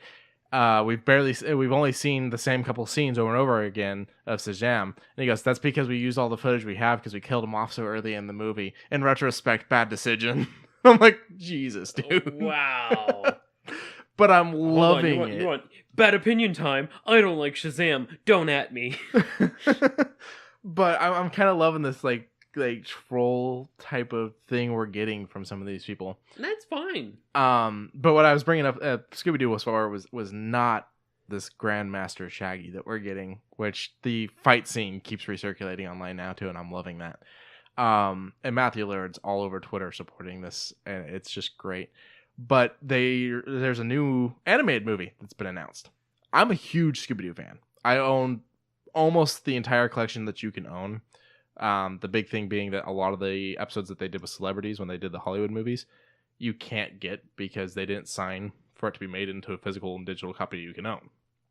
And when they've tried to contact them to get it, they've been shot down. One of the ones that bugs me the most is I don't know who's doing it, but you can't get the Sonny and Cher episode. I don't know if it's Sonny's widow or if it's Cher, but someone somewhere decided no. They did a TV run years ago called Scooby-Doo and 13 Ghosts, or 13 Ghosts of Scooby-Doo, with Vincent Price playing, what is his name? Van Gool. I do believe. Okay. And that character's actually made a return since then in new episodes of some of the shows and stuff like that. But Vincent passed away. It's a different voice actor doing him now. But it looks like Vincent Price. It actually looks a lot like Doctor Strange because Doctor Strange is based off of Vincent Price. It's 13 episodes. Basically, a chest is opened and it's released the 13 worst demon ghost spirits across the world, and they have to go out and catch them. They catch 12, and then the show ends. They never touched on why number 13 is not caught. It's just there was only 13 episodes. There's an episode where they didn't catch one, or they had to catch one twice or something like that. And so we never see the 13th one get caught. And it's been years. There's a new movie, animated movie, where they brought back the character of Vincent with the voice actor that's been doing him for the other shows and stuff. And it's comes out on February 15th. You can pre-order it on iTunes, or you can get a physical copy. Wow. And it's Scooby-Doo, The Curse of the 13th Ghost. And they're finally going to catch the 13th goddamn ghost. Wow. So for me, this is like, holy crap, my childhood's finally getting the loose ends tied together. Okay. So any Scooby-Doo fanatics out there who want to show that there's money in Shaggy and maybe push towards this damn Mortal Kombat thing should probably buy this movie. Yeah. Because show them we still care about these characters. Yeah. How did you feel about the WWE and the Scooby-Doo I haven't crossover? Watched them. They're available on Boomerang, and I have the Boomerang streaming service. Not sponsored, but I enjoy it. I'm going to watch them. They look interesting. What I don't understand is why monster trucks are involved. Oh, that I don't know. I just saw the one where it had Rey Mysterio hyping up Shaggy, and I'm just like, this is a strange scene. There's one that involves the Undertaker. Yeah, Undertaker's in it. And I'm pretty sure Big the Show. Cover is them sitting in like a monster truck or something. I'm like, okay. Maybe it's the Gravedigger. That's what I was about to say. That'd be pretty cool. But then you got John Cena doing his spiel of never give up. You know that. I'm all for it because one of the things that always made Scooby-Doo great was guest appearances. Yeah. You know, the Hollywood movies were great because each episode was a guest appearance. I loved the fact that Don Knotts was in like 2 or 3 episodes and did a video game. He did, oh, that's right. He did the first PlayStation one, the Night of 100 Frights, where you have to like basically deal with every Scooby-Doo villain. Okay, and then Phyllis Diller. Don't patronize me, darling. She has that really catchy laugh. I can't do that laugh. That laugh is impossible. Yeah, no, they had some really great ones. There was also they had some Three Stooges episodes that were pretty good too.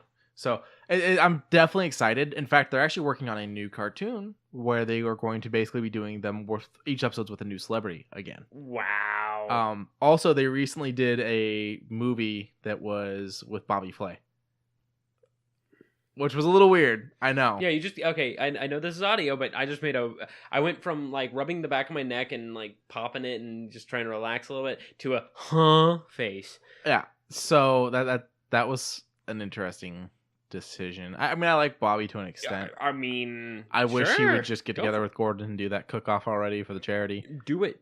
You won't. But no balls. I'm starting to think he doesn't because he's not doing it every time Gordon brings it up. But I am all for any form of getting a celebrity into a Scooby-Doo thing because I feel like that was what made some of the best Scooby-Doo episodes. Harlem Globetrotters episodes, amazing. Oh yeah, didn't they do a season of just them? I think it was just that they did more than one episode, and so it felt like that. Oh. But I've got a whole theory that I'll go into on a different episode about red shirt Shaggy versus green shirt Shaggy too, just to prove how much of a Scooby nerd I am. But I would say go ahead and just get it out of there. Okay. Let's go ahead and just get it out. Monsters aren't real in the Scooby-Doo universe, right? They're always Old Man McGillicuddy or otherwise. Okay. Yeah. But you've got several movies where they are. Scooby-Doo and the Boo Brothers, Scooby-Doo and the Reluctant Werewolf, and Scooby-Doo and the Ghoul School are the first 3 I can immediately think of. If you pay attention in all 3 of those, the gang is not all there. It's Scooby, Shaggy, and Scrappy-Doo. In fact, in Reluctant Werewolf, it's also Oogie, I think her name was, Shaggy's girlfriend, that we never see again. And in all 3 of these, Shaggy's shirt is not green, it's red. So I've got this theory that at some point someone was like, let's have real monsters. And let's cut the gang out a little bit And the way we'll mark these ones as basically almost, in my opinion, this is all theory and opinion, I look at it as an alternate universe where Shaggy wears red instead of green. And he's the driver. He's the boss of the gang, and they deal with real monsters. And it's never, let's go deal with real monsters. It's, oh crap, we have to deal with these real monsters. Boo Brothers, it's, I inherited a house, and now there's ghosts. And Reluctant Werewolf, it's, if I don't win this race, I'm stuck as a werewolf the rest of my life because Dracula's a dick. In Ghoul School, it was, we're substitute teachers. Oh crap, we're substituting at a school full of real monsters. And they're adorable little girls, and I feel bad if I ditch them. Yeah. Now, we do have 2 other cases of real monsters that I can immediately think of. Their first movie. Well, okay, if you go with live action, so you got those as well. So live action, the first one, yeah, you got those weird monster things that they did there, and then you've also got the second one where the suits are being made into monsters. Which, by the way, James Gunn wrote. Oh, did he? Yep. He is a really good writer. You know, they're talking Suicide Squad 2 for him. And Marvel fired him. I'm leaning back just because Suicide One. Okay. I didn't watch Suicide Squad. Not great. In fact, I haven't watched a lot of the DC Universe because I watched Batman vs Superman and I watched Man of Steel. Yeah, you went with the greats, didn't you? That being said, Joss Whedon's supposed to be taking over to do some stuff. And they're talking James Gunn. Maybe these two can salvage some stuff. Maybe. But Momoa is saying that when we made Aquaman, we weren't worrying about connecting the movies. We were more concerned about making a good movie. Yeah. Which is a good thing. Yeah. And a good way to look at it. But if they're not connected, do you really have a universe then? Yeah. I mean, Momoa makes a great Aquaman. And the Wonder Woman's been great. Yeah, Wonder Woman's great. But then you look at Ben Affleck, who's like, I don't want to do Batman anymore. That's not what he said. Well, no, let me reiterate. He says that he doesn't want to do Batman anymore unless it's like, I want Bruce Wayne in there too. I don't want to have to keep. Oh, well, that I can. Yeah, he doesn't want to keep putting on the suit and just being in the suit for the entire 2-hour movie. I understand, and I feel like being able to play Bruce Wayne is a very important part of it. I mean, Michael Keaton did a great Bruce Wayne and Batman back and forth. Yeah, we made this subject before of I like George Clooney if it wasn't jokey. Yeah, but which is Schumacher's fault. But I thought you were talking about the new news that came out about the new Batman movie. So we're getting The Batman, which I think is 2021. Okay. This is the one that Affleck was supposed to star in, direct, and he was working on a script with Jeff Johns, who is a comic book writer. Okay. Now, there's talks that it's still going to be the Affleck-Jeff Johns script, but now Jeff Johns is out, and that Affleck won't direct it, but he's going to produce, and now he's not even starring in it. Because he says after working on the script for so long, he's realized it's a prequel. It's before everything we saw in Batman vs. Superman. So it's going to be young Bruce. So they're saying they need a young actor. Okay. So it's Arkham Origins, so to speak. Yeah, or Batman Begins. Or Batman Begins. Anything like that. Year one. Yeah, but they say that it will not be year one. Like they're very much going, it's not Frank Miller year one. Okay. I mean, just as long as they've already pulled out that. Okay. Something that just bothers me in Batman in total, like all of these subsidiary stories, are they ever going to pull them like Hush or Long Halloween? I don't think so, because if you watch Batman vs Superman, it's like 4 of them pushed into one. Yeah.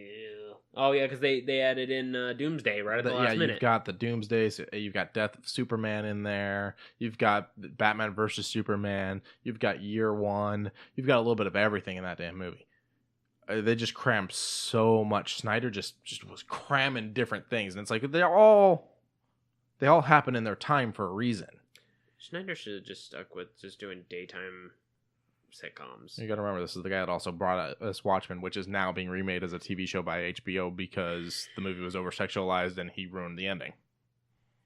In my opinion, that's fine. I could see that. I mean, I have had the Blu-ray edition of it, and I watched it about 3 times, and I would say it told a very good story. It, for the most part, is word for word from the comic. Yeah. But he showed us a little too much blue doink. And not because I have an issue with that, but because he really upped it from what it was in the comic. The sex scenes were a bit more important in the movie than they were in the comic, it seemed. And then there was the fact that he changed the ending. Oh, yeah, that too. And so this is going to be some serious spoiler moment here. I'm going to do a spoiler for both the Watchmen comic and the movie. I get it. They're both been out for a long time, but ignore us for a few seconds if you need to, or go and read them and watch them before you finish the episode. But the idea in the book is that we're going to attack every major city for all these countries, and we're going to attack it with this big alien-looking thing I made, because then we'll all not blow each other up with nuclear bombs, because we'll agree there's a common enemy out there, and it's an alien, when aliens don't exist. So as a group, we're going to spend forever working together to try to take down aliens, rather than blowing each other up. So a fake enemy. Yeah, create a fake enemy. As where with the movie, he just sets off bombs. Yeah. Which comes back down to, you blew me up. No, I was blown up. You blew me up. And you blew yourself up to cover it up. No, I didn't do that. And nuclear war happens anyways. Yeah.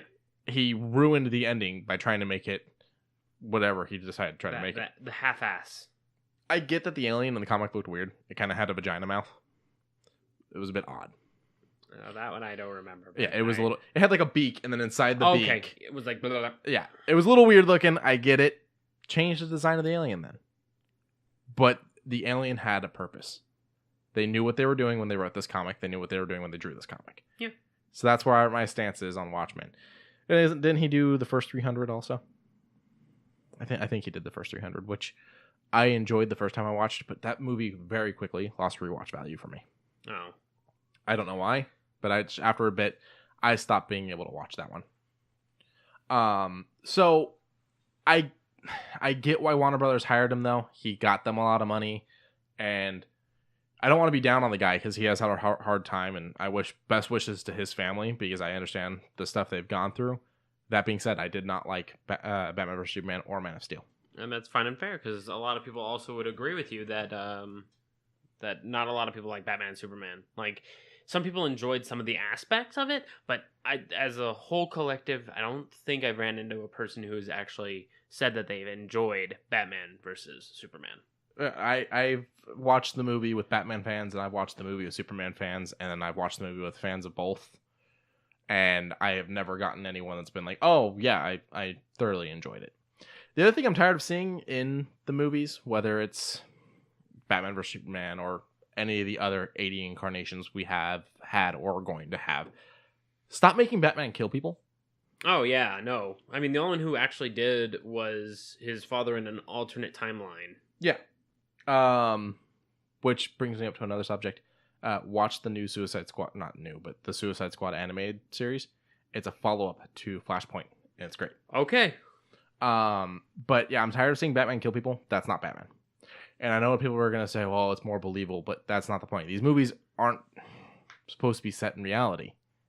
It's fiction for a reason. Like, it's supposed to be Gotham's supposed to be a subsidiary of New York. Yeah.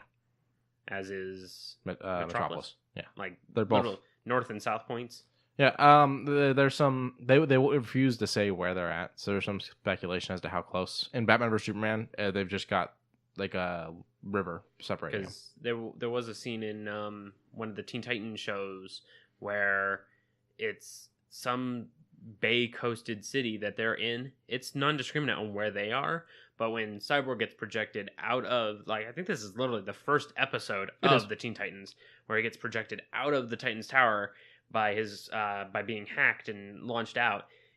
When Starfire brings him back, he's like, man, I was knocked all the way to Gotham City. And it's like, so Batman is technically not too far away, but then again, it's hard to tell how far he actually got propelled. Yeah, I always wondered if it was supposed to be Manhattan because it looks a lot like Manhattan, or if it was supposed to be Bloodhaven because that's where Nightwing eventually goes, but they never really state. They're not keen on saying. There was a Batman TMNT crossover that happened on TMNT. Yeah, it's actually a really good series, like a six comic run. Interesting. So they end up in Gotham and they can't figure out why. And at one point, one of them goes, "Man, I don't understand this. Like, the city shouldn't be here. In fact, back home, this is just a park." And then they get cut off. And it's great. Like, they start to say that it's like a park or something. So it's like, is it in Central Park? Where is this? You know, but Yeah. they're very much like we won't tell you where our That's places okay. are. Okay, if they're acknowledging this little tiny look over, and then they're like, okay, we're gonna poke fun at it. That's fine. I'm okay with that. It just doesn't solve very much for me, considering they're fake cities. It gets even more confusing when you watch Smallville, and Metropolis is only a couple hour drive. That's but fine. Smallville's set in Kansas. Yeah. Oh. Because it's Smallville, Kansas, which is actually stated in the comics and in the show. Fuck. I just fucking ruined your fucking mind, didn't I? Oh. How is Metropolis just a couple hour drive? I guess if you're doing 300 miles an hour. Like, Lex goes all the time. Helicopter ride, car ride. Chloe goes. A few other people go. Like, they all make trips to and from Metropolis. Clark runs there because he's Superman, so he can do the super speed, which is fine. Like, I'll accept that. Yeah, I mean, he can be anywhere he wants to be at that point. Yeah. Didn't he win the fastest man? I don't remember. Yeah, even still. He's fast enough to run around the freaking world. Who cares? And rewind time, according to Superman. And save Lois. Oh, come on. The Richard Donner Superman movies, you got to accept them. I'm not even a Superman movie, and I accept them. So you're telling me we can just reverse the rotation You're telling me a man can fly? I got you there. Quincy? I won't accept time travel unless it happens in a DeLorean. Don't worry. Or breaking of a quantum mechanic that allows you to split yourself into two separate beings. Or a police box. Or a police box. You know, time travel is a touchy subject for us. I get it. We're both time travel nerds. But I don't remember why we got onto this subject now. I don't either, but I'm glad we did, because now I know the truth. That Smallville, Kansas somehow is only an hour drive or 2 hour drive from Metropolis somewhere in New York. Is it New York? Or is it not? Where is it? But the TMNT's in New York, so when they make that comment about Gotham, and Gotham's supposed to be set in the same place as Metropolis. Because it's an easy drive. I don't know, man. I see, this is why I don't like DC. Fuck DC, man. I'll stick with Marvel. At least with Marvel, they say it's in New York, it's in fucking New York. No problems. Blade's in Louisiana, everyone else is in New York, and then you got the West Coast Avengers, fuck the middle states. Like, that's basically what it comes down to. And they also have Canada. We got Canada. Yeah, Britain too. Oh, we got Britain. We got a little bit in Russia. Yeah. We got Wakanda. Yeah, Wakanda, Africa. Yeah. You also get Africa with Gorilla City. And DC, and you do get Russia with Superman lands there in an alternate universe under the Red Sun. Who is Colonel Comrade? I don't remember. Is that a part of the Secret Wars, or is that DC? I don't remember. Okay. There's so many colonels.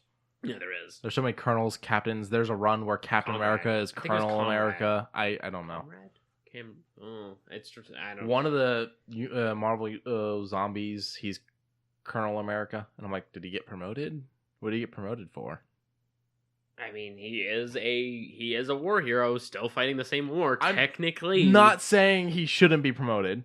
I'm just curious, when did they decide to promote him? Like, it's everywhere, and I don't have the time to read every single comic, but I'm working on it. Yeah, I'm just wanting to get all the Punisher set. I finished my Punisher Max set. I'm happy. You know, I actually had a discussion about Punisher Max today in Marvel Knights, and about, you know, the darker comics being over there versus how DC's got Vertigo and Black Label. And I don't think I've seen anything good out of them since Vertigo does Wildstorm. Oh no, that's Dark Horse. That's Dark Horse? Yeah, that's Dark Horse. Vertigo does Vertigo does Wildstorm. You get Constantine over there every now and then. Okay, they've got some decent ones. Black Label's been gone for a little bit. I haven't seen anything from Black Label in a while. Which is just, you know, DC Black Label. It's just so that they can tell the darker stories. Yeah. But while we're on the subject of comic books, there were 2 new Fantastic Four suits dropped for the Spider-Man game. For free. It was the Bombastic Bagman, not the Amazing Bagman. Why they changed the name, I don't know. But it's that one where you saw where it's the blue suit with the 4, and he's got a bag on his head. Except in this case, he drew a face on it. And then the other one was Future Foundation, which is... It's an okay suit. It's just another one of those, they mixed up some colors and he's in a skin tight suit. But I'm excited because when the game came out, one of the first things I noticed was there's no Baxter Building in New York. And when asked about it, the developers say, yeah, we didn't put anything Fantastic Four in the game on purpose. It's like, okay. All right. Then there was rumors that there's a Fantastic Four DLC. I'm like, they said there's no Fantastic Four. So why But not? now there's 2 Fantastic Four suits. What are you doing? I'm hoping it means there's Fantastic Four DLC. I'm hoping that means we're going to see the birth of Reed Richards and all that in this universe. And with Disney on the verge of signing this damn Fox deal, it's very possible also. I mean, I also heard rumors that deal could actually have Fox being a buyout from Disney. I don't know if that's true or not. What do you mean? It looked like a 100% clickbaity thing I saw on Reddit, but I heard Fox might be selling out to Disney. Yeah, no, that's what Disney's been trying. Full buyout. Disney's been trying to buy all of Fox. They would own Xenomorphs and everything. They would own all of Fox. The big fight has been coming from stockholders. The Fox stockholders are pissed. Last I heard, they do not want this deal going through. They feel they're going to lose out a lot on it. But I mean, we've seen Fantastic Four show up in other Marvel things plenty of times. Not just comics. We've seen it in other video games with Lego Marvel and stuff like that. But we've also seen the last Fantastic Four movie do great. No, I'm not saying by any means that the Fantastic Four movie was most recent was great. I didn't even see it. The trailer looked so bad. That was Fox's Suicide Squad in my mind. Yeah, fair. And I would say it was their 1 in 100 because I don't think I've yet to see a bad Marvel movie except for that one. Like one wasn't Marvel. It's not connected to the MCU. That was Fox on its own. Okay, but I mean, I'm just saying Marvel. Like, I get what you're saying. Marvel. Yeah. Oh, like I would say Ghost Rider, but I was like, with Nick Cage's over the top acting, I actually found him humorous. I wouldn't say it's bad per se. Have you seen the photos of him with the face paint in Spirit of Vengeance? Bad? Oh, he tried to get into like a mind. I love Nicolas Cage. I love him too. He's a blast. And he's a local here, and I hope to one day to meet him. We go to the same bookstore. Yeah, I have not ran into him yet, though. I've been too nervous every time someone tells me he's there. But he really tried to get into the character. He did a lot of like voodoo research and stuff like that, and he painted his face for the scenes where he was supposed to be Flaming Skull because that was going to be CGI'd over. He painted his face this certain thing to try to get more into character and stuff like that. I'll show you some images later. It's really interesting. Okay. But I don't know. If I'm going to say bad Marvel movie, definitely that Fantastic Four that I didn't see. So I don't know how much judgment I can pass. Okay. But if you want bad but enjoyable, just because it's like, oh god, that's so bad, but I love it, there's 2. Okay. There's the original, well, only. What's his name? I'm spacing on his name now. The Duck. Howard? Howard Duck. Howard the Duck. There's the original Howard the Duck with Elizabeth Shue, who is amazing looking in that movie. Fine. But that movie is terrible. And it is. Tries to fuck a duck. Yeah. So that's also weird. That's weird. And he doesn't get to do his duck foo. He starts to try to, and he gets knocked into a trash can. And then there was the Nick Fury movie with Hasselhoff. Yeah, there's a Nick Fury movie with Hasselhoff. And he's like living in a cave at the beginning of the movie, and S.H.I.E.L.D. contacts him like, we need you back. And he's like, I knew you'd call, or something like that. Oh my god. It's not great by any means. And then I think the next thing would be the Dolph Lundgren Punisher. Not because it's a bad movie, but because we get one Punisher symbol throughout the entire run, and it's on the back of a knife, and it's so like, here, nerds, and they zoom in on it. Yeah, okay, alright, fine. I will say Dolph Lundgren is up there as far as the worst of the Punisher set. Warzone could be arguably right before that, but then again, as we've mentioned, that one's fine. It's got a better jigsaw. It has a really good jigsaw. It's a really good jigsaw. And a different... Well, to be fair, the way that they portray Russo as a character, rather gangster instead of ally, ex-ally, is a good mix. I do enjoy that they pushed and pulled that. I also... Jigsaw could have been a little more fucked up. I like Wayne Knight as Micro. I would have liked to see him doing more Micro things. I would have liked him in season 2, but at the same time, I guess they... Oh, no. I'm talking about from Warzone. Wayne Knight's the actor that plays Micro in that. Okay, yeah, okay. Well, even still, even on the same point of that, I would have also enjoyed it, as well as at the end of season 1 when they walk their separate ways, and then he dumps out, and then it was like, where did he go? Well, he got his family back, got his life back, you know? Yeah, but at the same time, he wants the same thing that Frank does. A world that his children could live in. Yeah. Well, enough about that because I haven't watched season 2 yet. Fine. Okay. But that being said, what I was bringing about before, though, with Fantastic Four is we've gotten the Ultimate Alliance games where the Fantastic Four has been there, even though Fox owns it and it's a full Marvel project. Mm-hmm. And I'm assuming they're going to be part of 3. I won't know because I don't own a Switch, and 3 is exclusively on Switch for some reason. Also, they have shown up in both Lego Marvel games. So yet again, that's a big thing there. So it's very possible that the video game thing, having Fantastic Four, is not an issue, that Fox doesn't block anything. But the thing that would guarantee it would be is if this Fox deal finally signs. So I'm hoping we're not being teased for something they can't do. I'm hoping that if this is teasing us for a DLC for Fantastic Four, it's that it's a DLC that can happen and will happen, not a DLC they're hoping will happen. Because I already love that game so much. I think Fantastic Four would be pretty cool. It could introduce some very interesting storylines too. I mean, there's a lot of good villains that stem from Fantastic Four. Super Skrull, Silver Surfer, Galactus. Even Doom. Yeah. Even Doom himself. Actually, if you ask me, Doom is the best villain. The diplomatic immunity thing, and the fact that most of it just comes down from he's super freaking smart. Yeah. Oh yeah. He even gloats to Reed saying, if you didn't figure that we would survive that crash, I would have just crashed us anyways.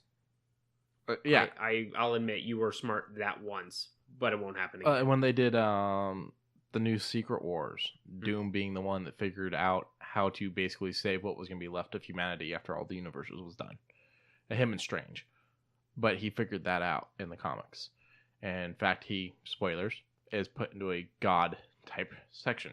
Like, he basically becomes God. In fact, when Johnny Storm stands out against him, he turns Johnny into the sun. Yeah. He just said, bye. Basically. Reed's missing when it all starts. These are big spoilers, but the series came out a couple years ago. Reed's missing throughout all of it. I don't remember what happened to the Thing. The kids think that Doom is their dad, I do believe. And Sue is married to Doom now, as he's the world leader. So he's the hero. Yeah, and when Johnny stands out against him, he makes Johnny into the sun. Yeah, I've got the run. I'll let you read it. I will definitely need to read it. You're gonna I'll have to explain some stuff. Secret Wars happened, and then it happened again. Yeah, it's a double entendre style. Well, the new Secret Wars, the idea behind it was this is how they cleaned up all the 18 different universes they had. This is how they ended the Ultimate Universe. This is how they ended all the different universes. The universes basically literally started crashing into each other. They came into the same plane of existence. So Into the Spider-Verse, then. I haven't seen Into the Spider-Verse yet. Oh, well, they kind of crash all together. You know how the process is. No, you're talking about them bringing the different Spider-Men into the Spider-Verse. Into the Spider-Verse, we do get a Spider-Verse run in Secret Wars. But no, in Secret Wars, it's literally the Earth 2122 shows up into the same plane of existence as Earth 6666 or whatever. Yeah, or Earth 1. That's DC, but yeah. Oh. They show up into the same plane of existence, and in the phasing process, well, this Earth is supposed to sit at a certain point in the sun's gravitational pull, so here it comes to sit where it's supposed to sit, except there's another Earth there, and they literally start to smash into each other. Oh. When it turned out this was going to happen, and big spoilers, they started destroying some of the other universes, literally destroying the Earths and stuff to try to save their own whole freaking thing. Yeah, they went hard. There was a lot of character deaths. And then basically and continuing this huge spoiler thing, sorry guys, to continue this, is when Doom becomes the godlike thing, he picks parts of the surviving universes and makes a new world. Okay. And so there's a section where he put all the zombies from the different zombie worlds and put them all in there. There's a section where he put other stuff. The police force for the entire world, they're all Thors. They're nothing but Thors from different universes. Because no one can do no wrong in front of them. So it's like this entire task force of the different Thors. It's almost like looking at like DC's Valhalla. lanterns. Oh, okay. Where it's like, oh, it's a bunch of Green Lanterns all working together, except for in this case, it's a bunch of Mjolnir wielding badasses. Mjolnir? Mjolnir? Whatever. Mjolnir. It's a very interesting one. I'll let you borrow it. Okay. But so like I said, if we're getting Fantastic Four and Spider-Man, great. If it's just the suits, I'll accept it. But stop teasing me with shit you can't do if that's the case. Another video game thing I want to talk about. This was funny. I mentioned this to you. The people over at Forza finally came out and went, yeah, it's not called Forza. It's basically an Italian word for, I think, fast or something like that. Forza? It's Forza. Forza. It's supposed to be a T and a Z noise in there. So it's no longer Forza Horizon 4 or whatever Horizon we're on. It's Forza Horizon 4 or whatever. So I guess they got a little irritated because they took to social media to be like, hey, you're saying our name wrong. But it's like, well, maybe you should have corrected us on game 1, not game 15. Or maybe not call it Forza. That too. Or it's like Gyllenhaal a couple years back got mad because people were saying his name wrong. And it's like, okay, I mean, you corrected us. It's fine. But you've been an actor for how long? Why didn't you say something sooner? Like, you want a funny one that doesn't care? Benedict Cumberbatch.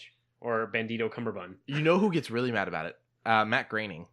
Really? Creator of The Simpsons. It's pronounced Groening, but it's spelt Groening. He gets pissed. Really? He hates that people call him Groening. I mean. And he's like, it's Groening. To the point that he makes a whole thing about it in the Simpsons phone game. And he's like, it's Groening. And Homer keeps calling him Groening, and he gets pissed off. And then starts trying to erase Homer from existence. Starts chasing him around with a giant pencil.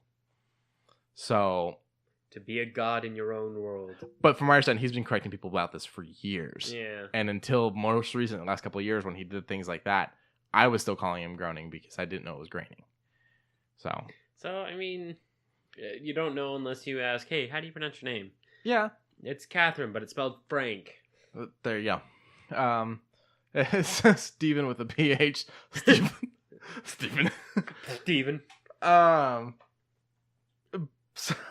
So more gaming news. Sorry. More gaming news, and this is one that I feel you'll have a lot to say about. Apple announced that they're going to be doing a subscription service. All right. Or a game subscription. All right. So service. let me paint the preface of this right now. Mac cannot play games. The games on Steam that are Mac compatible are maybe a tenth, and that's being generous. Having them say, yeah, let's make a streaming service for games is like me saying, let's open up a clothing company with no funding. You don't have much to stand on because your computers are not meant to play games. Let's open up a clothing company without a size chart. Yeah. We'll just sew them together and hope it works. Let's have it with Chinese sizing, so that way it's always 2 sizes too small. Wait a minute, there's supposed to be 3 holes in the shirt at the top. Head. So yeah, there you go. I thought it was, but I thought it was just one big hole. This is interesting to me because I'm an Apple user. I play a lot of stuff on my phone you can't play. Which is I think it's just because of my phone, because it's a budget brand phone. I'm not True. gonna lie, I'm not gonna sugarcoat it. It's a budget brand phone. It does what I tell it to do. It's simple. But it plays the I games find that there's a lot of apps and games I can do on Apple that a lot of my Android friends can't. Not just you. No, just me. So that kind of makes me stop and go, well, maybe they're figuring something out. But then I stop and go, I don't want to pay for app quality games. So what quality is this streaming service going to be at? Yeah. I better see some big names. Yeah. This is the same company that sunk a couple million, if not billion, into original programming, and we still haven't seen anything. I mean, they could pull something out literally tomorrow. Apple enjoys to keep things under wraps until the last minute. That's what, like, we didn't hear anything at the prior electronics convention, and then literally the year after, they brought out that Steve Jobs brought out that prototype for the iPod, and it was like, okay, no one made any mention of this. Well, what really is weird to me is they're spending so much on original programming that we haven't seen anything for yet. And I feel like one of the biggest reasons why movies and TV shows fail is the lack of publicity. we live in a town that we don't see the publicity that they can put out for movies. Whenever I visit California, especially LA, billboards all over the place. We went to San Francisco while Venom was a thing. Full on building wraps. I didn't see a single advertisement for Venom in town. If I'm not seeing it on TV or Facebook, I'm not seeing it in this town. So when Apple launches, it's like, what are you going to do? Because you need some trailers or something. And are you going to put in the kind of money that these companies put in other towns for bench ads and building ads and billboards and stuff like that? Yeah. Because you got competitors like Amazon, who's just as long as you got Amazon Prime, you're in, and they're doing some quality stuff. We got The Boys. They're doing something called Hannah, from what I understand, is making big waves.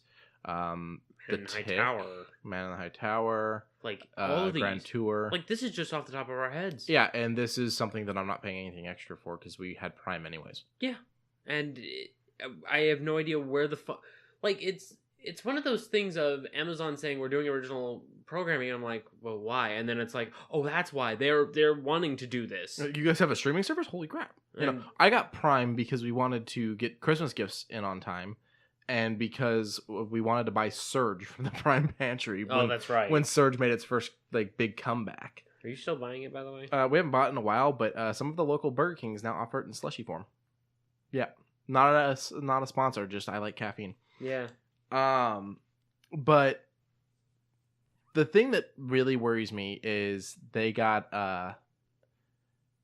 all this money that they're sinking into these things. But they say that they plan that their goal is to make $50 billion by 2020. Now, I mean, from what? Maybe advertisements.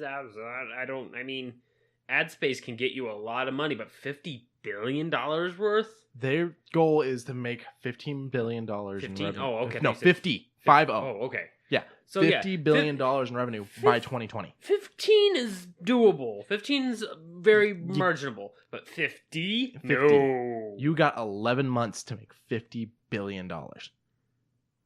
I could see it from maybe just the over-under on... Because they did a big, huge handshake with the United States Postal Service. That's how they get their packages out.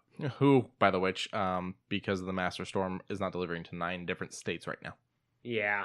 So freaking you can't even get your products to 9 states right now. I'm not saying anything against the USPS right now because that storm is really dangerous. There's a lot of people that are dying out there, and to any listeners out there, to anyone out there, I really hope you're okay. I hope your family's okay. But we're just using this as an example. They're sinking money into a company that right now can't run to 9 out of 50 states. Yeah. That's kind of a big deal. That is a huge deal. And not like you put your money on the wrong person thing, because no one knew this was going to happen, and I would never force the mailman to go do that job. I know the whole rain, sleet, or snow, and I made the joke when I read it. I was like, oh, so much for rain, sleet, or snow.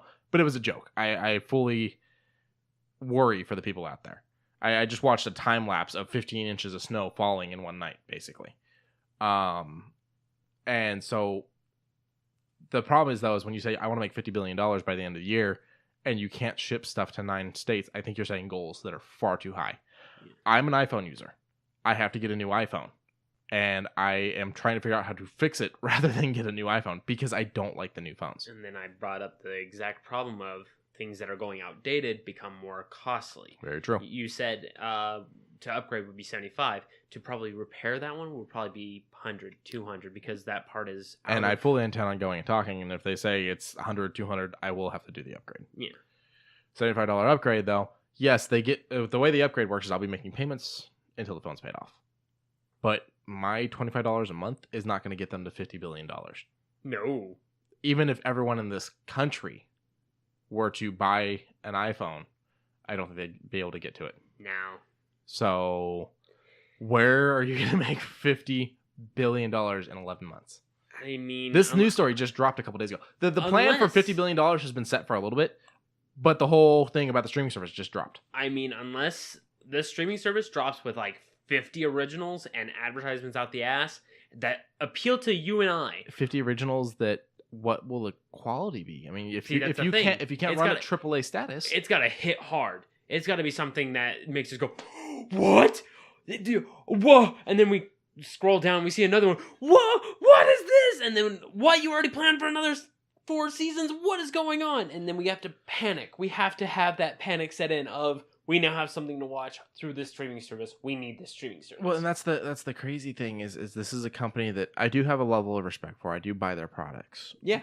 But they keep making the wrong changes. Rather than getting us a gaming PC, we're getting a thinner laptop that doesn't have a disc tray. We're getting a laptop that uses a USB drive that no one else uses.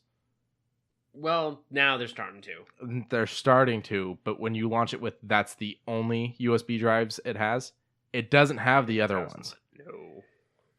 I worry, especially because I do use iPhones. I don't think Apple's going anywhere, but I do stop and go, what's next? They're taking away my home button. On the new phones, you don't have the button to click anymore. You don't have the thumbprint scanner anymore. It's a face scan. If I want to check my bank account, I either manually enter the code, which isn't a big deal, or I scan my face. Apparently, its facial recognition is 1-1. So that's great, but I mean, you wake up at 4 a.m. You have to put on your glasses. Yeah, come on. Let me just put my thumb there. It does a little. If my thumb's not sitting right, and I know to adjust my thumb, done. Now you're asking me to sit there and get my face in the screen and everything, and I don't know how much of your face it needs. But I'm wondering how long before people are able to just 3D print a face or put on some kind of mask or something. Apparently, it also uses retina scan. Okay. What if you've got? I know I'm going with some pretty extreme what ifs, but what if you're missing an eye? Well, that's like a secondary, I think. Okay. So they keep giving us excuses as to why they make these changes. We lost our headphone jack because that's the dumb one. That one I cannot understand. They said it allowed more storage space and bigger speakers, and it made it more watertight. But at the same time, Samsung has a phone out at the exact same moment. Samsung had a phone out. Yes, it was exploding. Not the point. They had a phone out that had a headphone jack and was watertight. And had bigger, just as big storage space. Granted, it was a bigger phone. And extended memory, so you can add even more. That's the one thing I could never understand with Apple is that they don't add in an SD card. They want you to buy the iCloud. We were just talking about this. My iPhone has not been backed up for 93 weeks. It's backed up to my computer, but on iCloud, it has not been backed up in 93 weeks because I'm out of iCloud storage because they give you a certain amount for free that is nowhere near the amount on your phone. Wow. So when it does the backups, you don't get anywhere near your entire phone being backed up. I've got like a 200 and something gigabyte phone here. And I ran out of space the instant I got the phone. Not on the phone, on iCloud. Because what I moved from my old phone was already more than what my iCloud could handle. Wow. I like my Apple products. I do. I love the way it works. But there's just certain things they do that I'm like, what are you thinking? Yeah. There's new rumors. They're just rumors. That the whole reasoning behind that new USB port on those computers is because that's what they're switching the chargers on the new phones to. They are. The USB C. It hasn't been confirmed yet because they do a big release. Anything you've said is an official word from Apple. Well, LG has started doing some of those, and they charge, like, I'd say maybe half hour from 5% to 100%.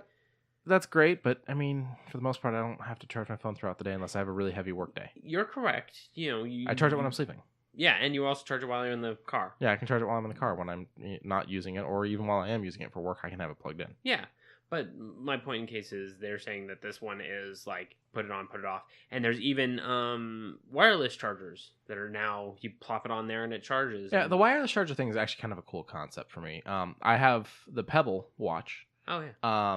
If that wireless charged, it'd be so much easier because with the way that charger, the little magnetic connector, I have to set it on the corner of my nightstand and basically have the side that it magnets to hanging off the corner so that I can have it, because otherwise the bend of the band lifts the watch just enough that the cord will fall out in the middle of the night.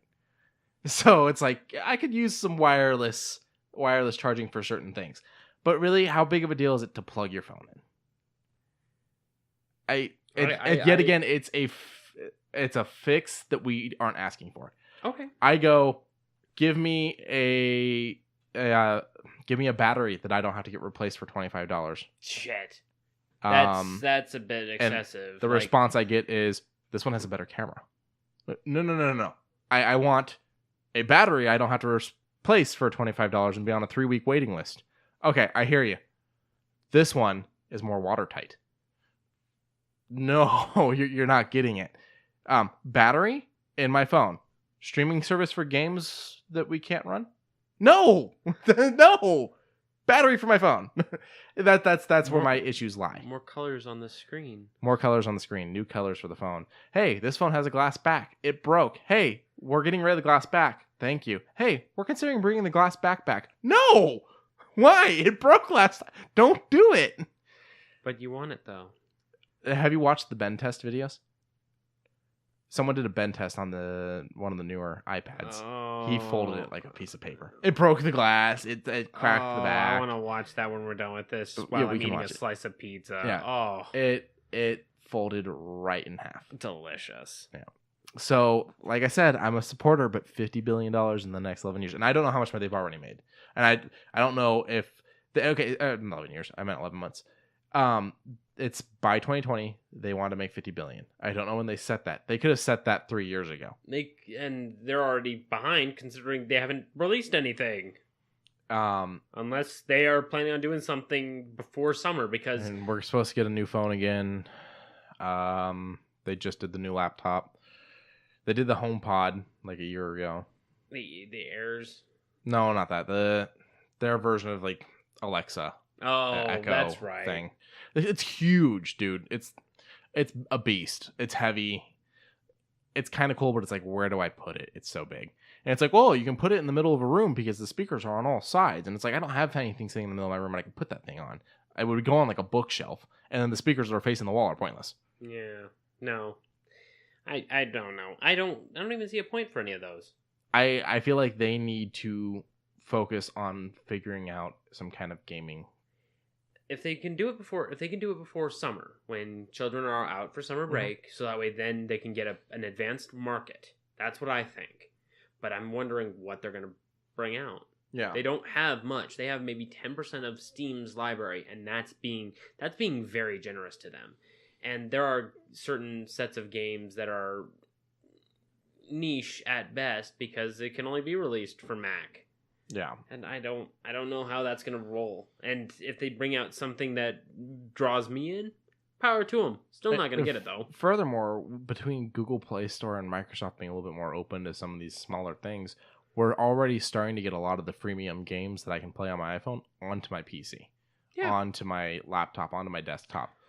So if that's all you're bringing me with this service, I don't know. But I don't know. That the other thing is they launched iPods, they launched the iPhone, and they won. They won the market. Windows tried to do the Windows Phone, it didn't work. Windows tried to do the Zune, it didn't work. So what did Windows do that worked? Windows did gaming. They gaming. Well, hold on. They released the Pixel not too long ago, and the Pixel 3 just got released, and it's... Is that Windows, or that's Google? Google and Windows kind of shook hands on it. Oh, did they? Okay. I believe they did, considering... But all in all, you think, you hear Pixel, you think Google. At least for me. It is for Google. Yeah. But even still, they want to consider that as their front runner, considering Microsoft Edge isn't doing well, no. and they're like, you want to download Google Chrome, go right ahead. We support this. We're sad to see you go, but enjoy it. Then you have Apple, we have Safari. The only Safari I use is the one on my phone. Which, by the way, now on Microsoft, they're no longer supporting Safari. I don't even know what the fuck Safari is. It's not getting supported anymore on Mac on PC. It's only on Mac, which is kind of fucked. But I mean, who uses it anyways? Yeah. And then there's the fact that they were successful with these other two ventures that Microsoft came to the game late on. Now they're coming to the game way late into gaming. I feel like you're making your competitors mistake. I feel like you're going to try to take on Microsoft in gaming, and you're not going to win. What do I feel like it's going to be another Dreamcast situation where they're going to release something really, really good, but really, really niche? Like, I feel like they're going to do something. It's very possible, and it scares me. I do. So that's where it stands. That's all I can say on it. Until we see more, until we hear more, I can't say anything else. Yeah. So, but basically that's what I had for the week, and we'll be back with more next week. I mean, hopefully we get a little bit more looks at that Zelda mod and that oh hell yeah, Fallout 2 mod. I want more information on those. Hell, I'll do a voice acting for free for either one. Call me up. Same. In a second.